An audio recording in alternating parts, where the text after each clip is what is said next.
Hi and welcome back to my channel. So today I am here to do my August wrap up. Can I believe it's already the end of August? No. Does school start tomorrow? Yes. Am I ready? No. But yet, here we are. So it's time to talk about what I've read. Now, I did not read as many books this month as I have in the past, but it was still a pretty decent month. I actually got 8 books in, so not my best, but decent. I kind of went through a slump at the beginning of the month. I had COVID. I don't even know if we say that anymore, but it was not fun. I did not want to pick up any sort of book or even my Kindle or anything. It was 5 good days of blech. But after that, things have kind of picked up, and I really tried to finish some books before the start of the school year. So let's jump in to what I read this month. So the very first book I finished in the month of August was When We Believe in Mermaids by Barbara O'Neill. This one wasn't too bad, and of course now I'm gonna forget what I rated all of these, so give me a second. But this one was about actually 2 sisters, and one of the sisters was believed to be dead and killed in a terrorist attack in Europe, I forget where.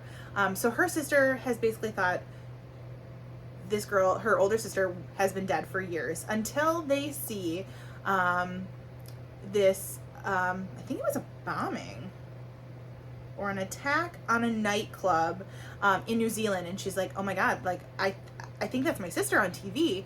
And her mom agrees. She's like, yep, I'm pretty sure that's your sister. And so she flies to New Zealand to try to find her. And it kind of goes from there, of the process of her looking for her sister. She does meet a man.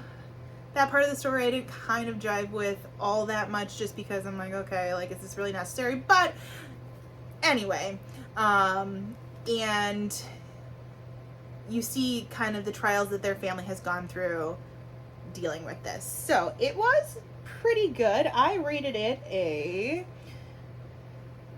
let's see, a 3. And I said 3.5. So was it fabulous? No.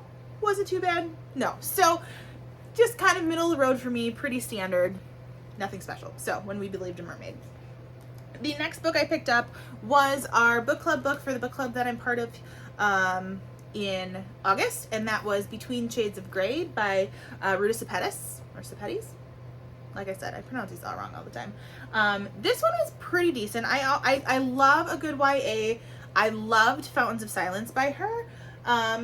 This one I was okay with for the most part as it was going through, but the ending definitely fell short for me. The thing that we really liked about this one is we were trying to pick a book that was historical fiction that was not based in the US or Europe.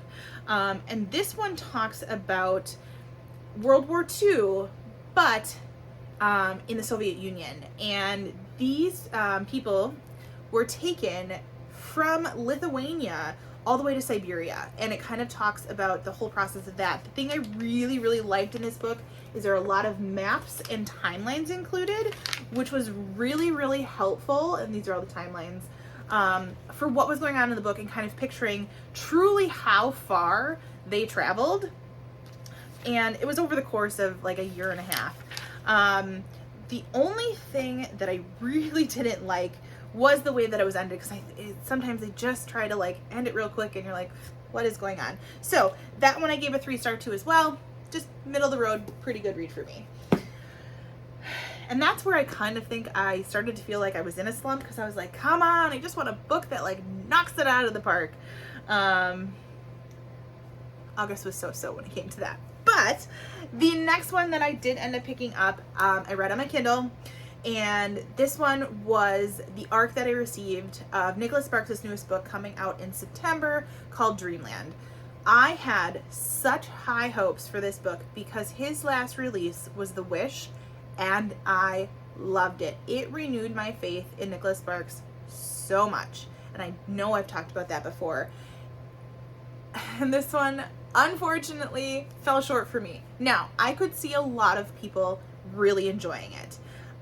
I am hard when it comes to romance books, and even though I consider Nicholas Sparks one of my favorites. I am starting to reconsider whether that was just when I was younger and slightly less cynical about love, or if it really is just the way it was written. Now this one, Dreamland, is told in two different perspectives. So you are getting a perspective from a guy named Colby, and he is on vacation in Florida. He's typically a farmer from North Carolina, but he also does some singing on the side, and he meets a girl, and it's like your total standard romance, over the top, instant love. And that storyline was super, like, what I would say, relevant. Everything had to be like super, like, what's going on today? Like, the girl was a TikTok star, and I did not connect with that storyline because it just felt too fake, too rushed, too much. But I digress. I'm a little cynical. The other storyline was quite interesting, with a girl named Beverly who was running away from her husband with her son, and kind of you hear about all the different ways that she's trying to escape. And her husband works for Homeland Security, and so she knows that she really has to take some precautions of how she's going to get away. And the whole time I'm trying to figure out, like, how these two storylines come together. Now, I will say, without spoiling anything, I did enjoy how the storylines connected. But other than that, the story just kind of felt meh for me. And once again, I gave this one 3 stars. Still feeling like I was in that slump, but that's okay. The next one I picked up was also on my Kindle, and you can definitely tell here in August and continuing in September, I am going for that Kindle challenge. I'm trying to get my perfect month right now, so I was trying to do a lot of reading on my Kindle just so I could fill out those days and say, yep, I've got it, and I'm going for all... Not that you earned anything from it, but I just like to say that I did it. So the next one I picked up was actually a recommendation from someone in my book club, and that was The Locked Door by Freida McFadden. Typical story of the girl grew up not knowing that her father was a serial killer until he got caught, and he always kept the door locked to their basement, which was actually where he kept a lot of the pieces of evidence of what he was doing. And so he ends up getting caught, he goes to jail, she changes her name, grows up to become a doctor, I believe, surgeon, yep. And, you know, nobody is the wiser, nobody knows who her dad is because she's changed her name. And then killings start happening, and so this is kind of where this story becomes a little repetitive of other things that we've seen, but people start getting killed in the same style that her father was known for. And the first 2 that we see are 2 of her former surgery patients, and so come to find out, the sheriff sees that it's her, he knows who she truly is, and they start to suspect, and things go from there. It did keep me guessing for sure. I was not on the thought process of who it actually ended up being. It definitely kept me guessing. So I believe this one is on Kindle Unlimited, so if you have that, you have access to that. And it was pretty good. I gave this one 4 stars. Wasn't perfect, but it was a really good read for me. So that one, decent read. The next one I picked up, I actually did as a buddy read with one of my subscribers named Renee. It was so much fun. And the cool thing was we were both so, like, well adjusted with dealing with each other's schedule and things going on. This one took me a while to pick up because I kind of picked it up when I was camping, and then things just happened, and it was hard to pick up the physical book, especially because I hadn't picked up the audio. But this was Something in the Water by Steadman, and this was actually pretty good. I ended up giving this one 4 stars, but there were a lot of things in this book that had me hooked, and Steadman does a really great job at writing some scenes. So this one is about a couple who goes on a honeymoon, and I loved their honeymoon location because they were in, I'm gonna get it wrong, Bora Bora, duh, which sounds just ideal, and she wrote the scenes so well, I could picture where they were, and part of what ends up happening is they find a bag full of money and diamonds, and you're like, what are they gonna do, what happens, and so many different events happen from there. But one of the things that I loved was how descriptive her writing was. There were a few scenes about scuba diving in here, and our main character is a little bit nervous about scuba diving, and I don't know if I want to go scuba diving after reading this book, because the panic was written so well that it makes me fearful to go scuba diving. So, very atmospheric book. I liked most things about it. There were a few things that I could guess kind of easily. The whole time I was suspecting the one individual, and maybe that's just because I do read a lot of thrillers. And there were a few things at the end that I just wish were wrapped up a little bit better. But overall, really good book. I gave this one 4 stars, and I really enjoyed doing that buddy read with Renee. Next up, kind of switched gears. I had to kick it into a different gear and read something a little bit more lighthearted, maybe pull at the heartstrings. So I picked up After I Do by Taylor Jenkins Reid. So I am trying to read most of her backlist. I have read her really well-known stuff. Evelyn Hugo, Daisy Jones and the Six. I literally just got in the mail. It's sitting over my desk.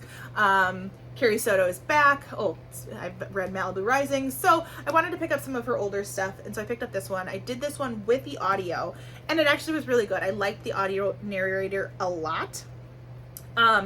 This one definitely pulled at the heartstrings. It had me feeling all of the emotions. It's about a couple that realizes they have fallen out of love with each other, and they've been together and married, I believe, for was it 7 or 10 years? I can't remember. And so they decide to take a year break from each other, and it really is supposed to be like a complete break, no communication, nothing. Like, she keeps the dog in the house, he moves out, the whole 9 yards. And so you get to see her perspective. Her name is Lauren, of what she's doing to heal herself and kind of discover her person again. And that's what I really liked about this book. Were parts of it predictable? Sure. But I loved seeing kind of her arc of coming back and finding out who she really was. And so I ended up giving this one a 4. I really enjoyed it. And I'm looking forward to picking up my new Taylor Jenkins read and double checking. I think I have just a few more on her backlist that I need to get to. All right. Then after that one, I did jump back into a thriller.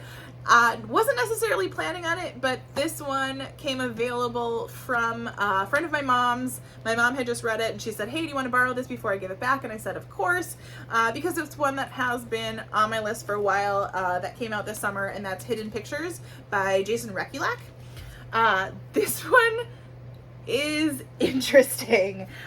Really cool thing about this is a big feature of the book is the drawings that the young child in here does, and some of them are quite freaky.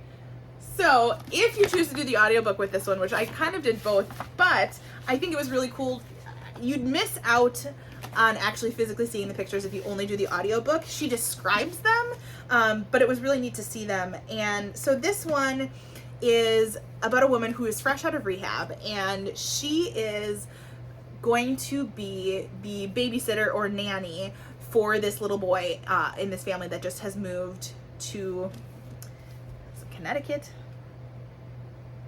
No, just outside of New Jersey, Philadelphia, somewhere in there. So I do not know my East Coast map skills. But anyway, she lives on property. There's like this little shed that she gets to live in, which sounds bad, but it's all like redone. And she takes care of this kid during the day. And she believes that she hears him talking to a ghost. And they start to think that this ghost might have been somebody that was murdered in the area. And I'm doing a terrible job at